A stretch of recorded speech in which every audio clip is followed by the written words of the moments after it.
It's 12:45 midnight in Taipei and naisipan lang namin bigla ang mag-grocery. Kakatapos lang din namin mag-register dito sa app na U-Bike. Halimbawa, medyo malayong lakarin yung mga pupuntahan nyo, 30 minutes, pwede kayong mag-rent ng bike.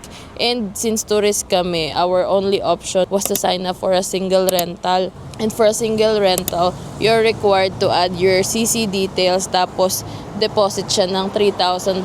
Pero mare-refund naman daw yon after the assurance na naibalik mo safely yung mga bike na nai-rent mo. Their app allows you to scan the QR of the bike that you're going to rent. Here are the bicycles behind me that you can rent out. And then ikaw na bahala pipili. Tingnan mo na lang din yung battery percentage. Depende, syempre kung malayo, dapat medyo matagal-tagal pa yung battery life. Wait mo lang yung QR and then scan mo na.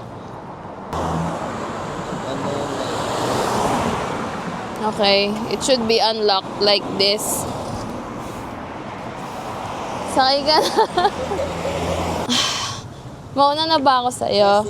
Siguro that's one thing that I really love in Taiwan. Kaya pabalik-balik. Alam mo, nakalimang balik na yun. Nakadalawang balik na ako dito. Because of the convenience and you just feel safe kahit lumabas ka ng 1 a.m. I can't say much kasi hindi naman ako nakatira dito ng matagal. I'm just a tourist. Pero that's how I feel. So if you're planning to visit Taiwan, you have to try this kasi it's gonna save you a lot of time. It's a new experience. May enjoy mo talaga. I'm glad I celebrated my birthday here again this year. Yun lang, mamimili na kami ng pasalubong. May 24 hours din na grocery. Can you imagine that?